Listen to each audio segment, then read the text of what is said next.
Welcome back to my YouTube channel. Today we're going to be breaking down my budget for January of 2026. I like to start off the year strong because I believe January really sets the tone for the rest of the year. So without further ado, we're going to get into my income, my expenses, and everything in between. And we're going to see how this month was overall for me financially. So with the new year, I had to come back with a stronger budgeting sheet than I did before. For reference, this is kind of what the old one looked like. It was very numeric and very basic. I like this one a lot better for visualizing everything. It just makes it easier to look at. And I just followed a simple YouTube tutorial to build this. It didn't take too long. I also just like the way it feels. It's very intuitive on how things work together. Kind of allows me to pre-budget for the month, having expected, for example, what my goal is for my income expenses, food, groceries, and then my actual what ends up being the result at the end of the month. So I think this would be very effective for me setting a realistic goal at the beginning of every month and seeing how things go on the end of that month. Now, with that being said, given that this was the first time I used this, I didn't really apply that. I kind of set some rough goals, but they weren't future looking with what I had upcoming in the month. So, getting into it, first, we're going to always start with the income, right? My income for this month was a lot higher than most months. This is the beauty of working in tech sales. Some months, you're going to have bigger payouts due to fat commission checks. Other months, not as much. But this month, my go income was 6K. I ended up bringing in a little bit over $9,700, and this is post-tax for the paycheck. Um, Again, 9,600 roughly came from my tech sales. This is base plus commission for base for January plus commission for December. Along with that, me and my friends, when we go out, sometimes one person pays the bill, another one pays for another thing. Kind of all that being net neutralized for the month, I ended up getting paid back $68 for things that I paid for them. Um, Again, this will kind of be reflected across other parts of the budget. Maybe my eating out will be a little bit higher for things for activities, etc., because I paid for some people. I also got paid $39.92 for selling stuff on Amazon, right? Not a game changer, but every dollar, every cent counts. So, next up, we're going to be going into my expenses. This was, as you can tell, a very expensive month, right? Why was it so expensive? Well, we're kind of gonna break that down. First off, obviously we had my rent constant every single month, 600. I spent $472 on eating out this month. This was a lot, but again, this is kind of where that friends thing comes out. I went out with four of my buddies, five of us total. The bill was about $125. I currently have 5x dining on my Freedom Flex Chase card, so I picked up the bill on that, and they all Venmoed me back. As well as that, I went out with my family and friends, and I paid for some of those things just because I like the feeling of paying for someone's food and having that time when you're eating together. We can just talk about things. It feels very wholesome and something I find a lot of value in. Next up on the list is groceries. I spent $304.50 on groceries this month. This is a little bit more than I'd realistically want it to be. I kind of want to shoot for a little bit less. Next, we have gas. I spent $192, which is under my goal.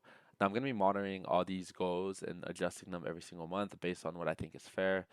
Kind of what I noticed on gas, I think I can probably lower this goal realistically. With my Honda Accord, I don't need to get gas too often, even though I put a lot of miles. Now, the first larger expense that comes in this month was $1,570 for my business. So in February, me and my mom are getting ready to open up a Valentine's Day stand in which, we had to buy materials to prep our gift baskets, we had to buy stuffed animals and other things that we're going to be preparing to sell, right? So this was a lot of expenses that came up on that, but this is something we've done for about 7 years now, and it's always been a good time where we can not only have that entrepreneurial mindset, but also spend time together and develop our bond. Next up, I'm in the process of buying a new car. So I had that title transfer. The new car is an Audi S5 2011. So the title transfer plus plates, plus inspection and all that was 868. Going on, now we have my savings and investing. For that, I like to look at this over here. It just kind of makes it easier to look at. We can see that this month my goal was to save slash invest $3,500. I blew that out of the water by double. Part of this money came from my high yield savings account. there's some stocks that have just been pulling back that I really wanted to buy. One being Netflix, so I've been buying some of that up. That kind of will make up the difference. As we can see, I put 3,500 into my Vanguard. This is a mix between my Roth and my taxable. My Robinhood is where I trade my options. Coinbase is crypto. Wealthfront is my high yield savings account, and Webull is where I do $5 a day into a stock of my picking. Currently, I'm doing Meta. We have some more one-off purchases that were getting tires for my new Honda Accord. The tires on this car were about 4, 5 years old, mixed and matched with before I had like one pops and I replaced two and so on. And they were just all getting worn out. They had the nail in the thing that was unrepairable. So I was like, let me buy my peace of mind for the next 4 years, 5 years, whatever, to not have to worry about tires anymore. I did it through Discount Tire and I got their warranty. That way, if anything happens to any of my tires, they replace it, no questions asked. I also had an oil change for my Honda, $112. Now, I'm looking at this, I'm starting to really consider doing it by myself. The only concern is not making a mess in the driveway. Again, I am paying rent, so I don't want to get the house's driveway dirty because it's not my own. But that is definitely one thing I want to look at. Next, we have my roommate's Amazon order. Um, he didn't have an Amazon Prime account at the time, so I placed the order for him. My retainers, got to take care of my teeth. My half marathon, I'm running a half marathon February 15th, so that's super exciting. I also got some room decor, again, one-off expense. And then we have my subscriptions. So I currently have 3 subscriptions that I'm running. I have Netflix, or sorry, four, five, four. I can't count. Uh, $8 a month roughly. I'm planning on canceling this. I just got it so I can watch Stranger Things. Spotify 12.98. This my plan here is to combine with one of my roommates, so both of our fees ultimately go down a little bit. My One of my gym memberships that I have at my old school, UT Austin, is $55 a month. This is really expensive, but I have a $500 a year credit from my work for the gym, so that's kind of where this is going. And then this is my daily gym.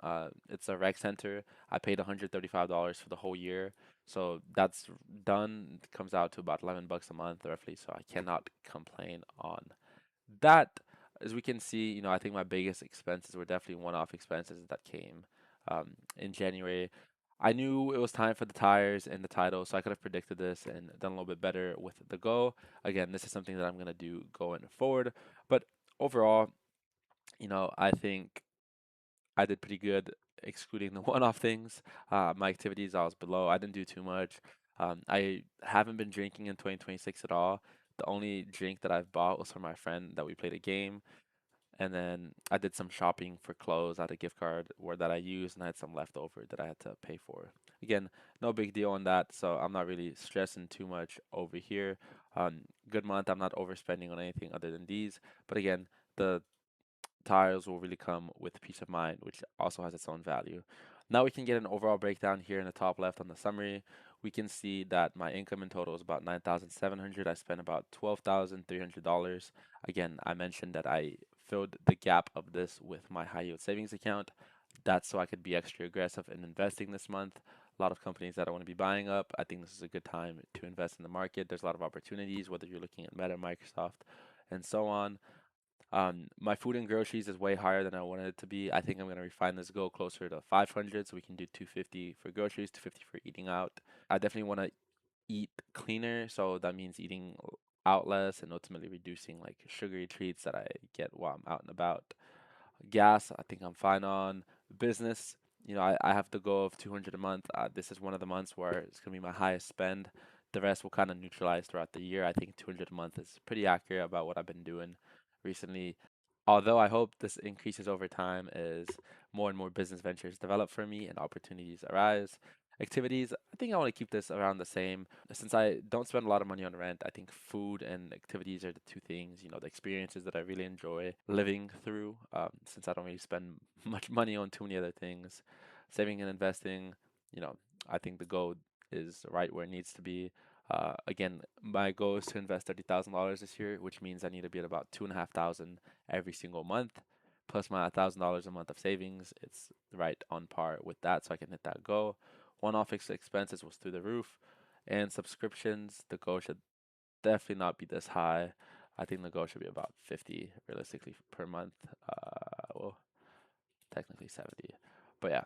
we'll go from there. So we can see that this month I had a net of negative $2,669. Again, this was a very rare month. I'm usually not going to be buying tires every single month. I'm not going to be doing a car title every single month. I'm not going to be having my Valentine's Day stand business expenses every single month, right? So these are things that really pushed us over. But one thing I really do want to shine on is we had a really high income month, right? My goal for this year is to have $100,000 income. We almost hit 10% of that in the first month of the year. That's absolutely phenomenal. I'm beyond blessed. I know I put in the hard work, but I'm super thankful to have the position I do where I can see paychecks like this, right? This is like money that my family would make maybe in a year back in Bulgaria. So it's crazy to think about that these are the opportunities that I get to live life now currently and enjoy. I like looking at this little pie chart, it kind of breaks things down nicely. I always want to be saving and investing about 50% of my income, which I definitely did more than that over here. And off of my expenses is about 54%. Here I have this little bar graph that's doing my actual versus goal. As we can see, I exceeded a lot on some things, being my income, expenses, savings, one off, and business, right? Those are the ones I exceeded on by too much on some of them. So going forward into February, I'm going to build out a more realistic outlook based on what I know February will contain. I know I still have some business expenses to come up. I'm going to try to limit my food and groceries, especially considering it's a shorter month. Gas, I have to drive to Houston, so probably about the same. But going forward, I want to use this tool to try to be more realistic with my spending so I can not necessarily be super strict with my spending, but be more aware of where my money is going so I can better manage it and set myself up for success down the line. With all this being said, I'm super excited to see how February pays out. I think I'm supposed to be having a pretty decent commission check for that month as well. So I'm super excited to see what progress we make on the income goal in February and kind of how different this budget looks. I really want to drive down these expenses and keep the investing as high as possible because the more I invest now, the sooner I can get to my goal of being a millionaire by 30. At the end of the day, me making this budget isn't about me being perfect. It's about seeing where I need to make adjustments so I can make better decisions down the road. Let me know how you guys are budgeting for 2026, and I'm super excited to make this a great year where we succeed together.